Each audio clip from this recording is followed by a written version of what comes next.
A blank display doesn't always mean something has failed. This tutorial focuses on the Lenovo ThinkBook 16, covering practical troubleshooting, Windows recovery, repair options, and command line solutions to resolve the black screen.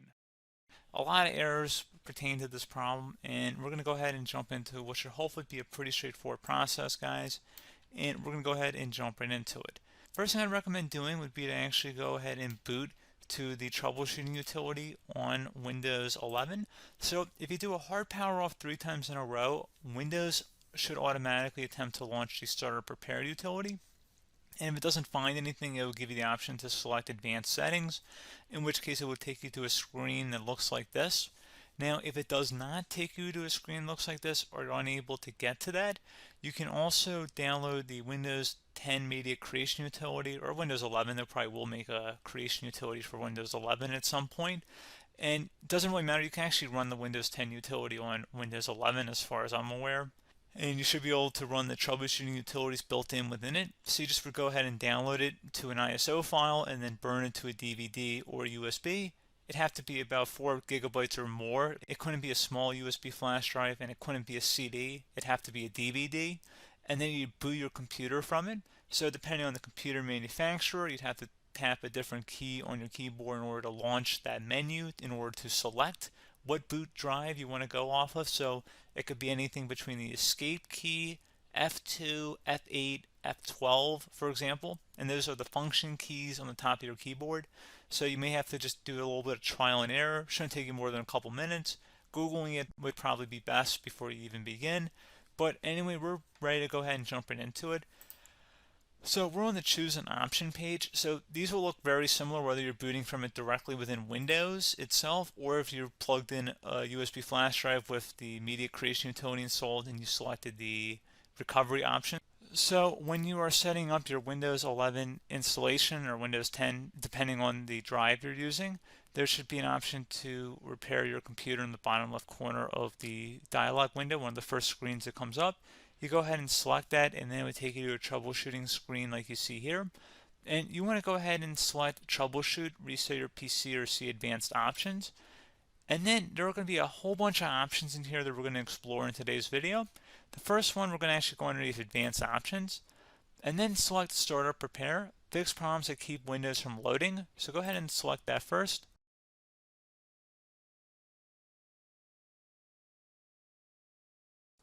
Okay, so you can see it could not repair our PC. That was our first option we could try. Something else, if we go back into advanced options here, and then select troubleshoot, we're going to go underneath advanced options again. You can go ahead and actually access safe mode by selecting startup settings. And then if you select the restart button, you have the option on the screen, select safe mode with networking, which will give you a key on the screen. It'll tell you which key to press to enter that. I believe it's the F7 key. It'll do that for you. I'm not going to go over that in today's tutorial because I don't really want to go into safe mode, but you're more than welcome to attempt that by going into here and then selecting restart. Again, it'll launch another screen. It'll say what key do you want to press, and it'll give you like 7 or 8 different options, and you want to select safe mode with networking. There's also an option for a command prompt too, but that's going to be something we're going to cover later in this video, and we don't even have to go through that in order to access it. So that's why I'm not going to really push for that, because unless you know exactly what's causing the problem, you probably don't need to go into safe mode. Unless you're trying to recover files, in which case then you definitely can go into safe mode, but we're trying to actually recover our computer here. So I hope that makes sense. Something else we can also try here as well would be to uninstall updates, remove recently installed quality or feature updates from Windows. So if you go ahead and select that, you can uninstall the latest quality updates, which generally is the more day-to-day updates. Feature updates are the less regularly released ones, like the big ones. I would equate it to service packs in like Windows 7 and Windows Vista and Windows XP. So larger updates that occur once or twice a year at most.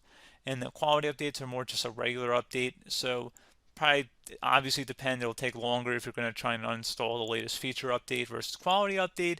And maybe you don't need to go back that far. So just giving you guys a couple of pointers with that. Something else you can also look at here, and we're going to jump into the command prompt in a little bit, but you can select System Restore, which will use a restore point recorded on your PC to restore Windows. And this is something I would highly recommend here, guys. So select Next. Assuming you have a restore point saved on your computer, you go ahead and select the most recently created one, and you'll select next, and then you'll select the drive. You shouldn't actually have to select the drive. You can scan for affected programs, but we're going to keep it all default here, and then we're going to select finish. So once started, system restore cannot be interrupted. Do you want to continue? I think we're going to select yes. I don't think we have anything better to do on our computer right now, so just give it a moment here to initialize. It will take a couple minutes to run, obviously depending on how large your hard drive is and how much is saved on the system restore point. So just give it a couple minutes here.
Okay, so you can see the system has been restored successfully. We're going to go over a couple different methods in addition to that if that did not work. So I'm just going to pause the video and we're going to start back on the recovery screen that we started with. Okay, so a couple other things we can try here too. If you go back into troubleshoot, you can select reset your PC, while you choose to keep or remove your personal files and then reinstalls Windows. You can select to keep my files, which will remove apps and settings but keeps your personal files. You can also select remove everything, which will remove all of your personal files, apps, and settings. So this is more of a factory reset, the second option here. First option, it should not delete all of your personal files. However, it will pretty much clear most of your programs. And keep in mind, there's no guarantee that your information, number one, is even still available and easily recoverable on your computer to the point that you actually would be able to recover anything. And the second point is that there's always a chance that it won't actually recover and it will just do a factory reset anyway. So there's no guarantee that actually would keep your files anyway. So I would recommend trying to get a recovery tool and backing that up first before selecting it anyway. But again, those are a couple different options. And then something else you can try here if you go back to the choose an option. Another option, if you go underneath choose an option and select troubleshoot, advanced options, and now select where it says command prompt. Okay, so the first thing we should do is type our main hard drive here. In most cases, it should be the C drive. So you just do a C colon and then hit enter on your keyboard. So once you're underneath the C drive, we're going to type in dir and then hit enter on your keyboard. It should have program files, users, and Windows all in there. That's how you know you're in the right directory.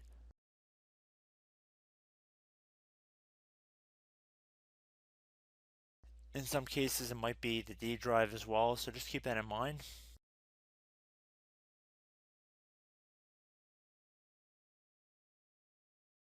Next thing we're going to do is type in cd space / Windows / system 32 / config, and then you're going to hit enter on your keyboard.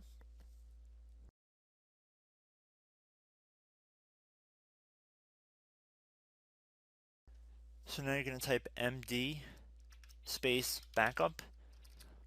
If you've seen other tutorials, it might also say to put down md backup. That's because the backup name is pretty common when you want to back something up. So you can name this whatever you want, doesn't have to be backup. So if you've already made a backup folder in the past, you could do backup 1, for example. So once you're done setting the name you want the backup to be called, hit enter on your keyboard again.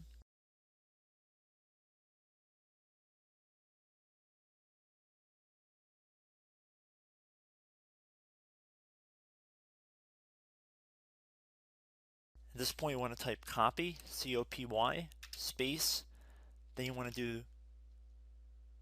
the star symbol above the 8 key, then do a period or a dot, whatever you want to call it, then another star sign, and then another space, and then type backup, and then hit enter on your keyboard.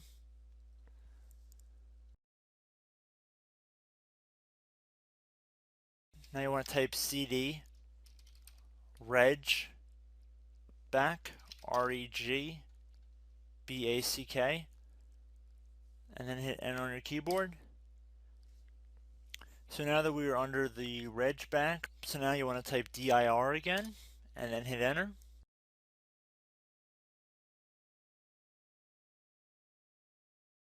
So now at this point we're going to type copy again. So copy, space, star sign,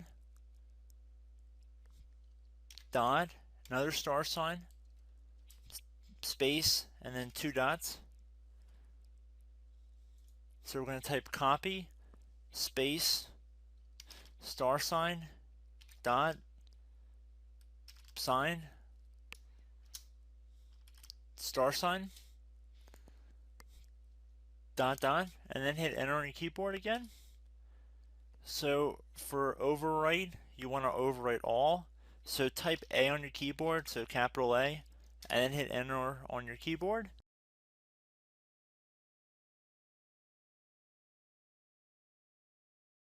So at this point you should be good to go. You can close out of the command prompt window, and if you accidentally continue to Windows 10 you should be all set. So I hope one of these 3 or 4 different methods we went through in this tutorial helped you guys out. Again, I'm not sure if you guys heard me earlier, but try to go back into your safe mode if possible and uninstall any programs you know might be conflicting with the Windows startup if you can get into safe mode. So just keep that in mind. Something very simple like that could be blocking up everything. So again, I hope this tutorial helped you guys out, and I will catch you in the next tutorial. Goodbye.